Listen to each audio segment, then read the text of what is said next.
Chapter 3 The Black Spot. About noon, I stopped at the captain's door with some cooling drinks and medicines. He was lying very much as we had left him, only a little higher, and he seemed both weak and excited. "Jim," he said, "you're the only one here that's worth anything, and you know I've always been good to you. Never a month but I've given you a silver fourpenny for yourself. And now, you see, mate, I'm pretty low, deserted by all. And Jim, you'll bring me one noggin of rum now, won't you, matey?" "The doctor," I began. But he broke in, cursing the doctor, in a feeble voice but heartily. "Doctors is all swabs," he said. "And that doctor there, why, what does he know about seafaring men? I been in places hot as pitch, mates dropping round with yellow jack, and the blessed land a-heaving like the sea with earthquakes. What do the doctor know of lands like that?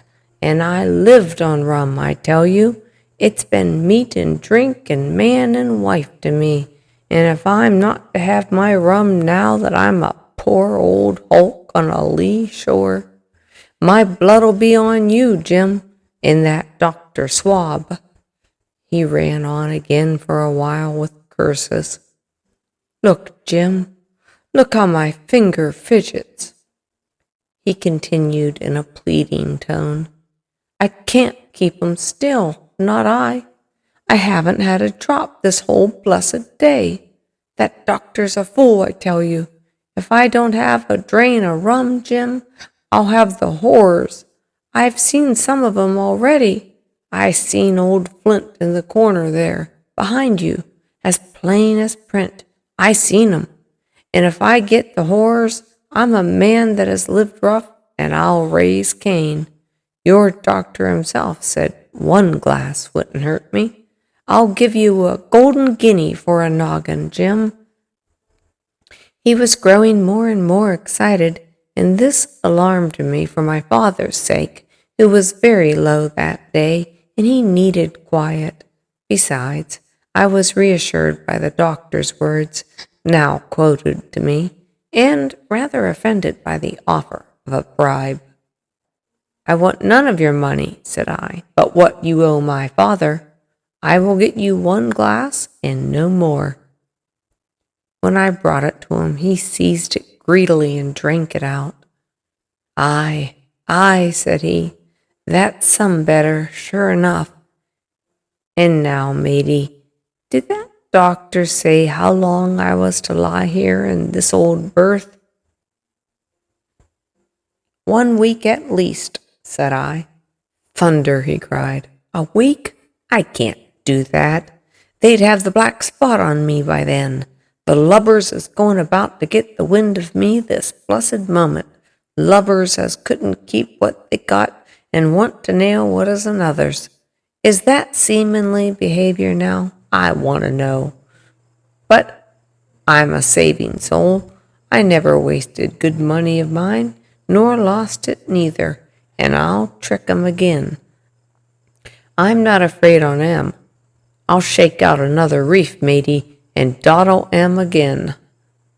As he was speaking, he had risen from his bed with great difficulty, holding to my shoulder with a grip that almost made me cry out, moving his legs like so much dead weight. His words, spirited as they were in meaning, contrasted sadly with the weakness of the voice in which they were uttered.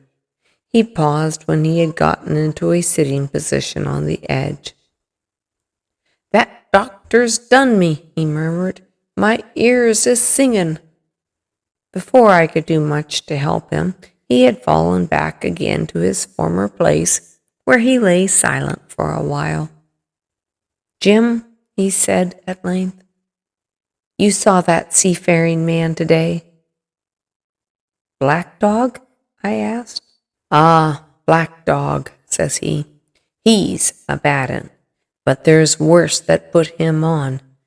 Now, if I can't get away nohow, and they tip me the black spot, Mind you, it's my old sea chest they're after. You get on a horse. You can, can't you? Well then, you get on a horse, and you go to, well, yes, I will. Go to that eternal Dr. Swab and tell him to pipe all hands, magistrates and sich, and he'll lay 'em aboard at the Admiral Benbow. All old Flint's crew, man and boy, all on 'em that's left. I was first mate, I was, old Flint's first mate, and I'm the only one that knows the place. He gave it me at Savannah when he lay a-dyin', like as if I was to now, you see.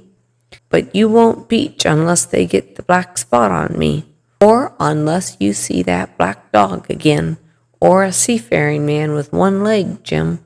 Him above all. But what is a black spot, Captain? I asked. That's a summons, mate. I'll tell you if they get that, but you keep your weather eye open, Jim, and I'll share with you equals, upon my honor. He wandered a little longer, his voice growing weaker, but soon after I had given him his medicine, which he took like a child, with the remark, "If ever a seaman wanted drugs, it's me," he fell at last into a heavy, swoon-like sleep, in which I left him. What I should have done, had all gone well, I do not know. Probably I should have told the whole story to the doctor, for I was in mortal fear lest the captain should repent of his confession and make an end of me. But as things fell out, my poor father died quite suddenly that evening, and that put all other matters on one side. Our natural distress, the visits of the neighbors, the arranging of the funeral, and all the work of the inn to be carried on in the meanwhile, kept me so busy that I scarcely had time to think of the captain, far less to be afraid of him. He got downstairs the next morning, to be sure, and he had his meals as usual, though he ate little and had more, I'm afraid, than his usual supply of rum, for he helped himself out of the bar, scowling and blowing through his nose, and no one dared to cross him. On the night before the funeral he was as drunk as ever, and it was shocking, in that house of mourning, to hear him singing away his ugly old sea song. But weak as he was, we were all in the fear of death for him, and the doctor was suddenly taken up with a case many miles away, and was never near the house after my father's death. I have said the captain was weak, and he seemed rather to grow weaker than regain strength. He clambered up and down stairs and went from the parlor to the bar and back again, and sometimes put his nose out of doors to smell the sea, holding on to the walls for support, and breathing hard and fast like a man on a steep mountain. He never particularly addressed me, and it is my belief he had as good as forgotten his confidences. But his temper was more flighty, and allowing for his bodily weakness, more violent than ever. He had an alarming way now when he drank of drawing his cutlass and laying it bare before him on the table. But with all that, he minded people less, and seemed shut up in his own thoughts and rather wandering. Once, for instance, to our extreme wonder, he piped up to a different air, a kind of country love song that he must have learned in his youth before he had begun to follow the sea. So things passed until the day after the funeral, and about 3 o'clock on a bitter, foggy, frosty afternoon, I was standing at the door for a moment, full of sad thoughts about my father, when I saw someone drawing slowly near along the road. He was plainly blind, for he tapped before him with a stick, and he wore a great green shade over his eyes and nose, and he was hunched, as if with age and weakness, and wore a huge old tattered sea cloak with a hood that made him appear positively deformed. I never saw in my life a more dreadful-looking figure. He stopped a little from the inn and, raising his voice in an odd sing-song, addressed the air in front of him. Will any kind friend inform a poor blind man who has lost the precious sight of his eyes in the gracious defense of his native country, England, God bless King George, where or in what part of the country he may now be? You are at the Admiral Benbow, Black Hill Cove, my good man, said I. I hear a voice, he said, a young voice. Will you give me your hand, my kind young friend, and lead me in?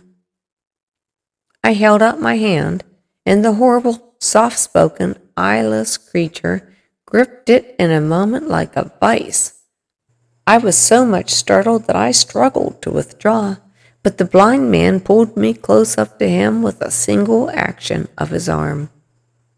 Now, boy, he said, take me in to the captain. Sir, said I, it is for yourself, I mean. The captain is not what he used to be. He sits with a drawn cutlass. Another gentleman— Come now, march, interrupted he, and I never heard a voice so cruel and cold and ugly as that blind man's. It cowed me more than the pain, and I began to obey at once, walking straight in at the door and towards the parlor, where our old sick buccaneer was sitting, dazed with rum. The blind man clung close to me, holding me in one iron fist, and leaning almost more of his weight on me than I could carry.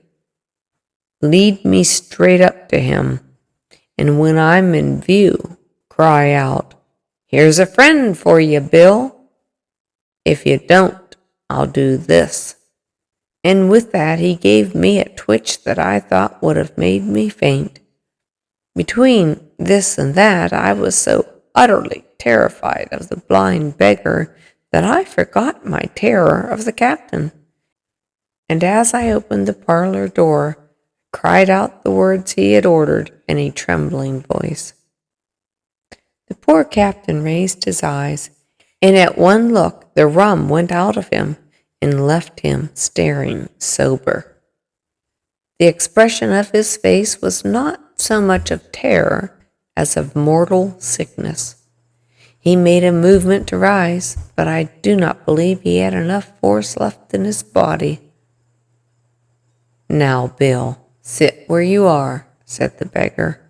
If I can't see, I can hear a finger stirring. Business is business. Hold out your left hand.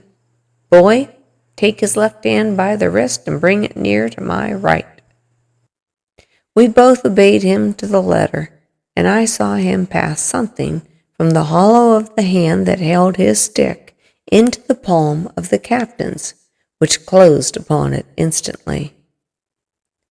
And now that's done, said the blind man, and at the words he suddenly left hold of me, and with incredible accuracy and nimbleness skipped out of the parlor and into the road, where, as I stood motionless, I could hear his stick go tap, tap, tapping into the distance. It was some time before either I or the captain seemed to gather our senses, and about at the same moment I released his wrist, which I was still holding, and he drew in his hand and looked sharply into the palm. 10 o'clock, he cried. 6 hours. We'll do them yet, and he sprang to his feet. Even as he did so, he reeled, put his hand to his throat, stood swaying for a moment, and then, with a peculiar sound, fell from his whole height face foremost to the floor. I ran to him at once, calling to my mother, but haste was all in vain. The captain had been struck dead by thundering apoplexy. It is a curious thing to understand, for I certainly never liked the man, though of late I had begun to pity him. But as soon as I saw that he was dead, I burst into a flood of tears. It was the second death I had known, and the sorrow of the first was still fresh in my heart.